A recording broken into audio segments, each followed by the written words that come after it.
할렐루야. 오늘 우리에게 주시는 하나님의 말씀은 고린도후서 1장 23절에서 2장 4절까지입니다. 제가 읽기를 시작하겠습니다. 내가 목숨을 걸고 하나님을 불러 증언하시게 하노니 내가 다시 고린도에 가지 아니한 것은 너희를 아끼려 함이라. 우리가 너희 믿음을 주관하려는 것이 아니요 오직 너희 기쁨을 돕는 자가 되려 함이니 이는 너희가 믿음에 섰음이라. 내가 다시는 너희에게 근심 중에 나아가지 아니하기로 스스로 결심하였노니 내가 너희를 근심하게 한다면 내가 근심하게 한 자밖에 나를 기쁘게 할 자가 누구냐. 내가 이같이 쓴 것은 내가 갈 때에 마땅히 나를 기쁘게 할 자로부터 도리어 근심을 얻을까 염려하며 또 너희 모두에 대한 나의 기쁨이 너희 모두의 기쁨인 줄 확신함이로라. 내가 마음에 큰 눌림과 걱정이 있어 많은 눈물로 너희에게 썼노니 이는 너희로 근심하게 하려 한 것이 아니요 오직 내가 너희를 향하여 넘치는 사랑이 있음을 너희로 알게 하려 함이라. 아멘. 네, 요즘은 우리의 마음을 표현하는 방법이 참 다양해졌습니다. 옛날에는요, 정성 들여서 손편지를 써서 사랑하는 마음을 소중한 사람에게 우체통을 빌어서 이렇게 표현하고 했는데요. 이제는 이메일이나 카톡 같은 어떤 SNS, 문자 메시지가 훨씬 더 편해지고 익숙해져 버렸습니다. 아주 간편하고 빨라진 것입니다. 우리네 사람살이도 이처럼 더 크고 다양해진 것은 사실인데 서로를 향한 그런 깊이가 좀 약해지지 않았나 서운한 마음도 사실 있습니다. 그래서 이제 저는 오늘 말씀, 이 바울의 편지글의 이 짧은 부분이 참 따뜻하게 느껴졌습니다. 그래서 반가웠습니다. 왜냐하면요, 그 편지는 그 초대교회 대사도였던 바울의 아주 안절부절 못하고 주저하면서 망설이는 그런 흔적 투성이어서입니다. 무엇이 그를 이리도 약하게 했을까? 한번 고민해 보면 좋겠습니다. 바울 사도는 이미 고린도 교회를 2번 정도 방문을 했던 것으로 보입니다. 지난번 방문에서는 교회와 사도 바울 사이에서 어떤 일들이, 불미스러운 일들이 일어나자 그 관계가 조금 삐걱거리는 그런 모습이 있었나 봅니다. 참고로 고린도서 13장 2절을 보시면요, 이렇게 말씀합니다. 내가 이미 말하였거니와 지금 떠나 있으나 2번째 대면하였을 때와 같이 전에 죄 지은 자들과 그 남은 모든 사람에게 미리 말하노니 내가 다시 가면 용서하지 아니하리라 그랬습니다. 바울이 사실 가장 심각한 문제, 교회에 일어나는 가장 심각한 문제라고 봤던 것은요, 복음을 회파하는 세력이었습니다. 복음의 그 가치와 은혜의 가치를 폄하하는 가르침이었습니다. 또 바울은요, 몇 가지 교회와 갈등을 계속해서 겪는 모습을 보게 됩니다.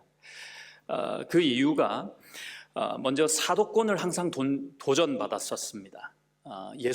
예수님이 세상에 계실 때 함께한 제자가 아니었는데 사도가 아닌데도 그를 사도라 부르고 그 권위를 인정할 수 있겠냐 하는 도전이었습니다.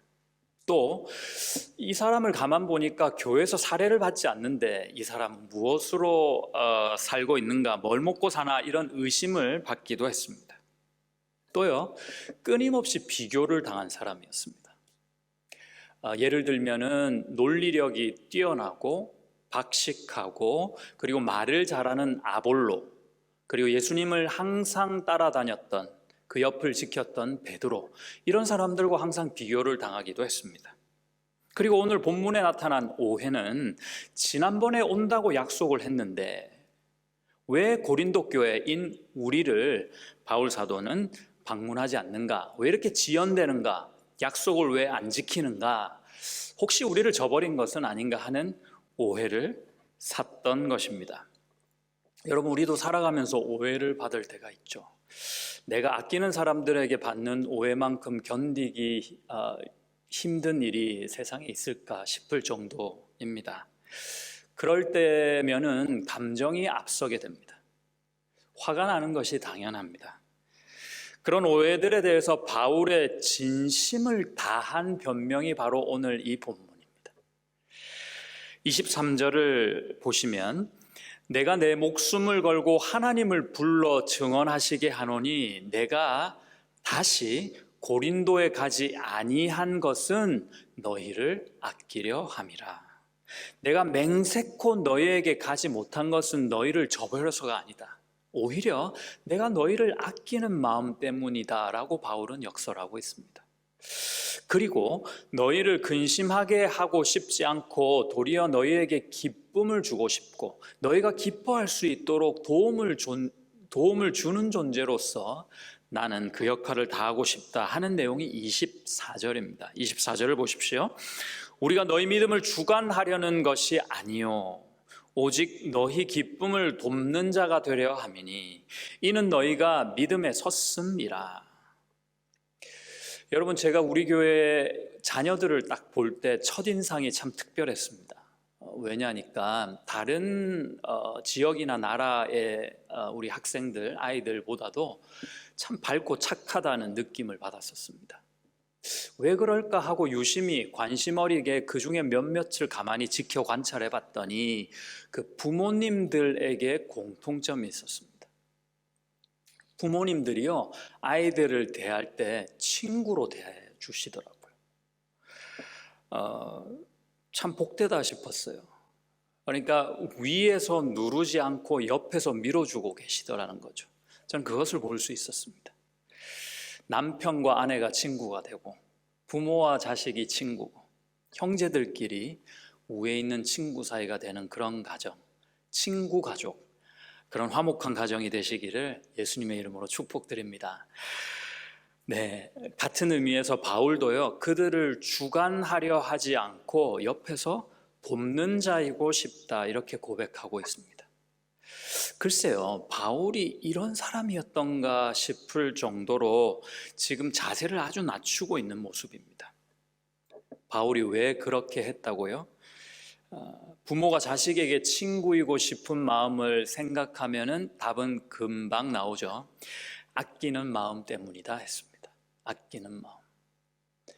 쉬 깨질 것 같은 그런 뽀얀 유리그릇 같은 내 새끼들, 자칫 흠집이라도 날까봐 조심스러운 마음, 아끼는 마음 때문입니다. 인간 바울 같으면 그냥 당장에라도 달려가서 요절을 낼 만한 그런 사람들이 있었고요, 그 교회에. 그리고 그런 사건들이 계속 일어나고 있었습니다. 그래서 바울은 오히려 더 고린도 교회에 가지 않는 것이 좋겠다, 이 마음 가지고는 안 되겠다 했던 것이죠. 다시 한번요, 왜요? 그들을 아끼기 때문입니다. 귀하기 때문입니다. 2장 1절을 보십시오. 내가 다시는 너희에게 근심 중에 나아가지 아니하기로 스스로 결심했다 했습니다. 여기서 근심 중에라는 말은요, 화가 난 상태에서라는 뜻입니다.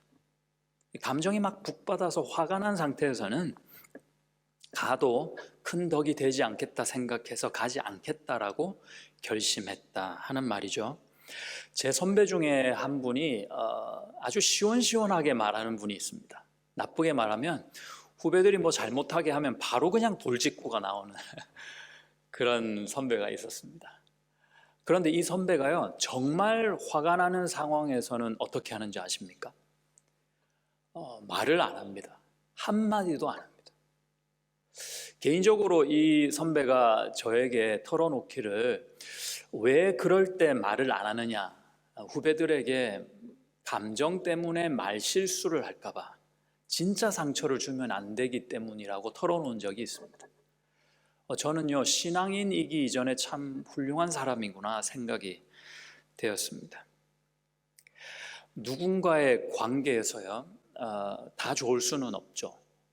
그리고 언제나 좋을 수도 없는 이치 아니겠습니까? 감정이 격해지는 순간이 있을 수도 있는데 그런 상황에서는요, 잠시 쉬어가는 것이 맞습니다. 우리가 스스로를 표현할 때 감정의 인간이다 하지 않습니다. 감정의 동물이다 그러죠. 보다 더 직관적으로 표현하자면은 감정의 짐승들이다라는 말이 더 맞다고 생각합니다. 우리가 우리를 스스로 제어하지 못하는 순간이 꽤 많습니다. 내가 나를 제어하기 힘들 때는 실수를 하게 됩니다. 그 실수를 통해서 다른 사람이 상처를 받고 그가 이루고 있는 어떤 공동체는 아주 어려운 상황에 놓이게 될 수밖에 없는 이치이겠죠. 그때는요, 말을 좀 멈춰야 합니다. 그리고 큰 숨을 한번 후 내쉬고 그리고 서로에게 시간을 주는 방법이 지혜롭다 생각이 됩니다. 무슨 드라마처럼 상대방은 이런 생각으로 꾹 참고 있는데 왜 말을 못하냐고, 이왕지사 이렇게 된 거 지금까지 속에 있던 거 다 한번 털어내 보자고 이렇게 막 말해봐 하면서 쏘아붙일 일이 아니라는 겁니다. 2절 3절을 한번 보시면요, 이 2절 3절은 그냥 읽을 때는요, 야, 이 편지인데 참 어렵게 쓰여진 편지다 싶을지도 모르겠습니다. 도대체 그냥 읽으면요, 무슨 말인지 참 알기가 힘듭니다. 읽으시기 전에 전제로 제가 말씀을 좀 드리면, 바울의 뉘앙스는 이런 겁니다. 내가 지금 이런 감정, 이런 마음으로 너희에게 가면 이 감정 때문에 우리는 서로에게 실수하게끔 되어 있다. 나의 기쁨이 되는 너희에게만큼은 그럴 수 없는 거 아니냐, 이런 마음으로 지금 얘기하고 있는 겁니다. 그것을 생각하시고 한번 2절을 천천히 한번 보시죠. 2절, 내가 너희를 근심하게 한다면, 화가 나게 한다면 내가 근심한 자인 너희 밖에는 나를 기쁘게 할 자가 누구냐. 그래도 어려우시죠? 거꾸로 읽으시면 조금 더 쉽습니다. 거꾸로 한번 보면 이렇습니다. 나를 기쁘게 할 자는 너희밖에 없다는 겁니다. 너희 외에는 내 기쁨이 없는데 너희를 근심하게 하거나 화를 나게 할 수는 없다, 이런 뜻입니다.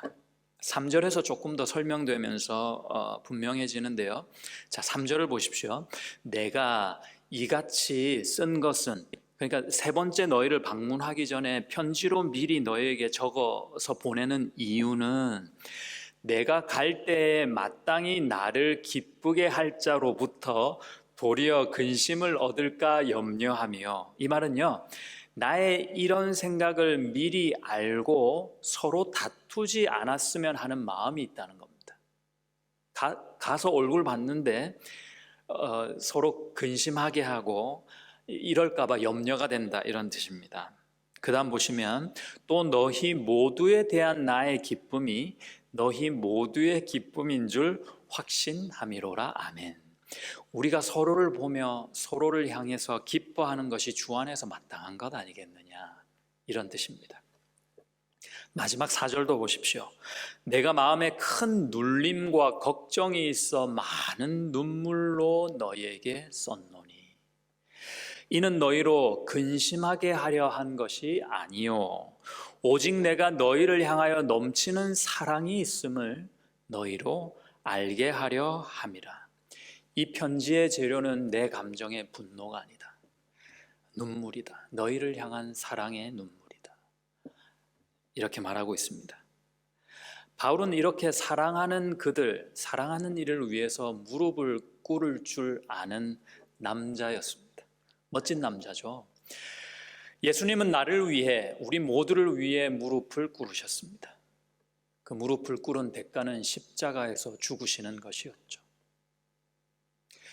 그 예수님의 이 낮아지는 사랑의 그 겸손이 우리 마음에도 아멘이 되고, 그 사실을 우리가 이 시간에 기억한다면 그분 앞에서 우리는 어떤 오늘을 살아야 할까요?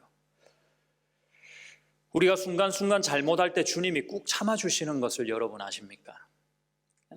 내 실수나 죄가 가벼워서 그래서가 아닙니다. 하나님 안에, 그 예수 안에서 이 불타오르는 그 사랑의 무게가 훨씬 더 무거운 것이기 때문에 다음을 기대하시는 것입니다. 다음엔 안 그러겠지, 다음엔 낮아지겠지, 이 다음에는 돌아오겠지 하시는 것입니다. 묵인이 아닙니다, 여러분. 침묵입니다. 그것이 주님의 사랑입니다. 그런데 우리는 계속 범죄함으로 그 주님을 홀대해서야 되겠습니까? 나는 감정의 짐승이니 어쩔 수 없어 라는 핑계는 예수 믿는 사람에게 적절하지가 않습니다. 마지막으로 제가 좀 오래된 가사인데요, 한 구절, 노래 가사 한 구절을, 한 소절을 소개합니다. 제가 초등학교 때로 기억을 하는데, 이렇게 팔을 항상 거치고 흉내를 내면서 빈 마이크를 들고 거울 앞에서 불렀던 그런 노래입니다. 꿈으로 가득 찬 설레이는 이 가슴에 사랑을 쓰려거든 연필로 쓰세요. 사랑을 쓰다가 틀리면 지우개로 깨끗이 지워야 하니까. 막 아멘 할 뻔했습니다. 사랑이란 이렇게 썼다 지우고 지웠다가 또 쓰는 그런 망설임이 아닐까요? 자꾸 지울 편지를 쓰게 되는 이유는 정말 사랑을 하고 있어서일 겁니다. 아무쪼록 여러분 모두가 연필로 또 지우개로 쓰는 편지처럼 하나님 사랑, 그리고 내 주위의 사람 사랑을 한글 한글 정성 들여 써 나가시는 그런 인생들이 다 되실 수 있기를 그 예수님의 이름으로 축복합니다. 기도하시겠습니다. 하나님 감사합니다. 오늘 주신 말씀에서 또 바울이라는 한 인물을 통해서 얼마나 그가 주님의 복음으로 거듭난 영혼들, 교회를 사랑하는지 볼 수 있었습니다. 주님, 이 사랑을 우리에게도 주시고 이 정성 깃들인 그 주저하고 안절부절하는 그 조심스러운 마음도 우리에게 허락하여 주시옵소서. 덕을 세울 수 있게 하시고 지혜를 더하여 교회와 가정과 세상의 모든 각처와 각 사람을 세워갈 수 있도록 축복하여 주시옵소서. 예수님을 기억하는 오늘 하루를 살아들기를 간절히 원합니다. 예수님의 이름으로 기도합니다. 아멘.